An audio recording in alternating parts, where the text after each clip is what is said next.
the go-ahead to complete a more detailed assessment. And to have the bachelor school put into that category speaks to not only the scope of the bachelor school project itself, but reflects the hard work of the building committee, as well as Representative Jones and Senator Tarr, because North Reading's project was started during the moratorium.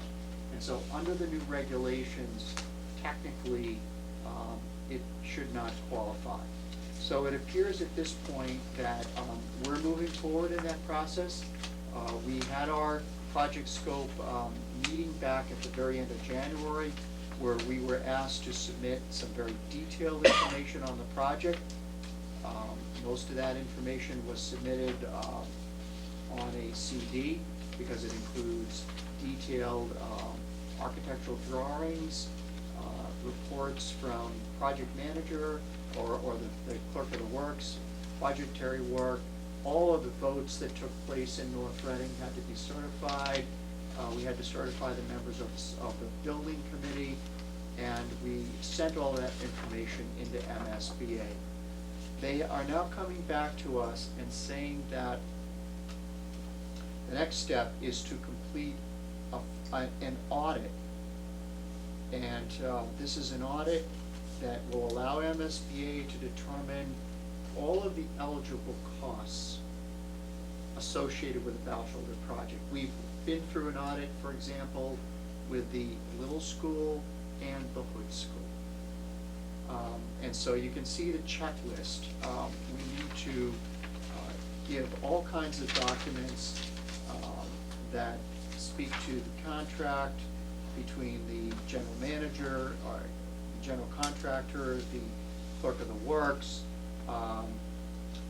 the architect, TAPE.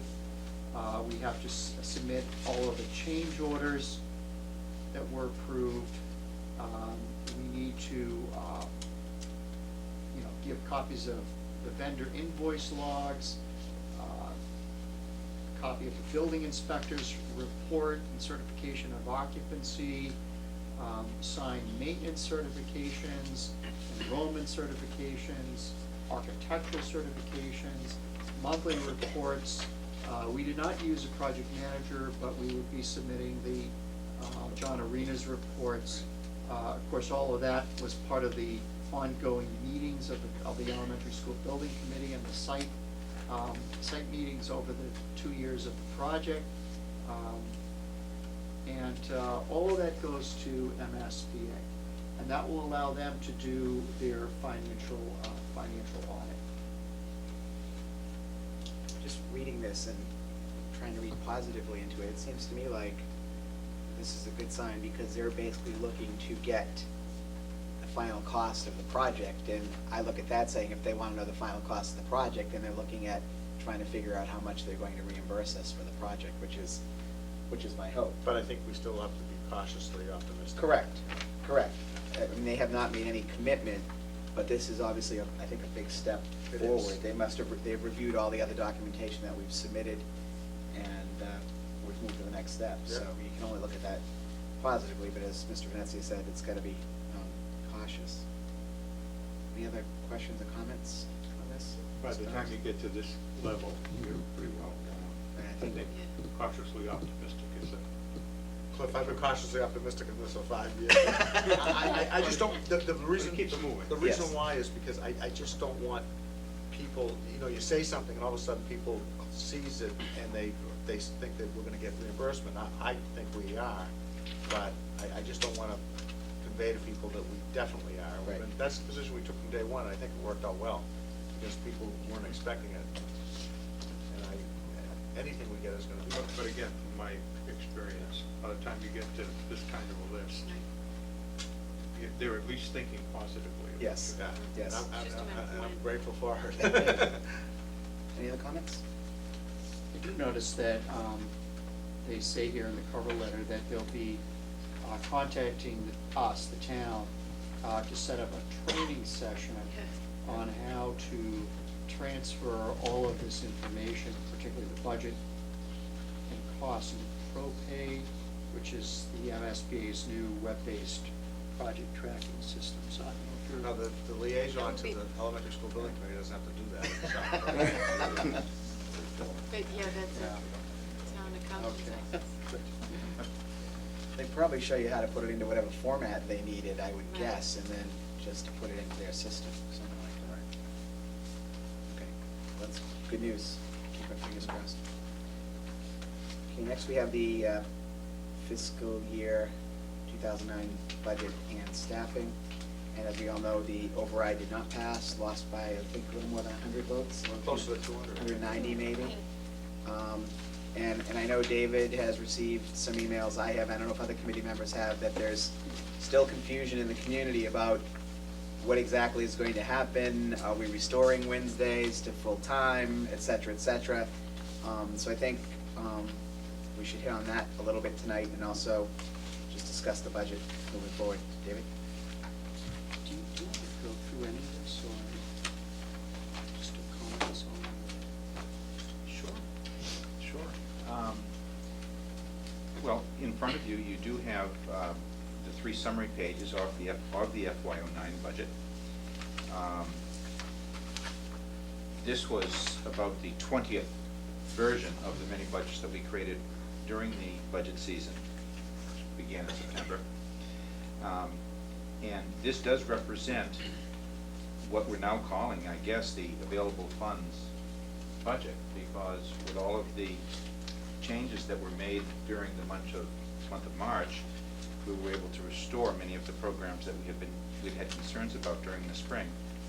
I believe, are you going to go, in a minute, Dr. Trojan will itemize what the current picture looks like.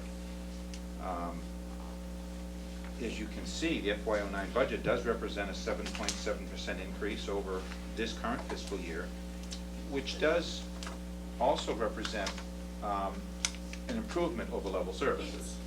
Because each and every year, the level services scenarios for the school department are always going to be in that 5% range, meaning that just the cost of doing business with our current complement of personnel and some of the inflationary expenses that we have mean that bringing the school department from one year to the next, 5% pretty much keeps you even. So there are certainly some enhancements in here that Dr. Troughton will review. The enhancements are almost all in the area of personnel. You know, we were able to keep our expense budgets by and large even, with the exception of the required changes that we made in the special education area. But the school expense budgets, the utilities, the maintenance, the grounds, all pretty much are at level services.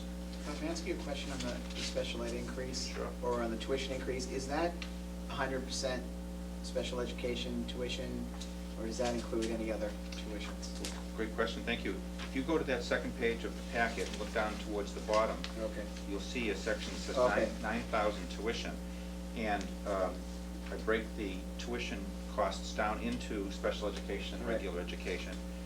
And just for the interests of education, the regular education line constitutes the expenses that we have for any student who is allowed to go to a vocational or regional, I guess it'd be a vocational school outside of our district.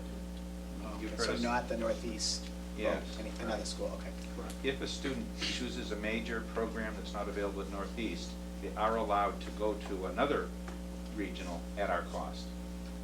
So we have one student in that category now, and that's what that tuition represents. But all of those other dollars are for special ed. Clarification, Carl, is that any student or a student on an ed plan? Any student? Any student.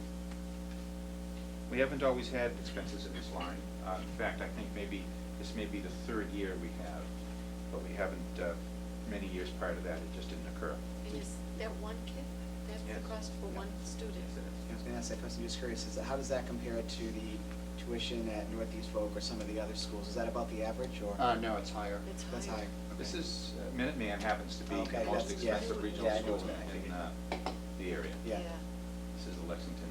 They've got some really modern programs there and a lot of good technology programs that I don't think they have over at per pupil spending. Right. So that's a very brief overview. Now, possibly Dr. Troutman can go over some of the. I wonder, Cole, if you Sure. could just also talk on that same page, the small cap and textbook, Okay. why it's a zero and how we're gonna Sure, handle that. thank you. One of the changes that we made during those last days of budget negotiations was to defer our small capital and textbook costs. This line includes the cost of new textbook adoptions. I differentiate that from just the replacement text that you need to buy all the time. Those are contained or subsumed within the school budgets. But when you're adopting a textbook across a grade level, a new textbook, those are very expensive.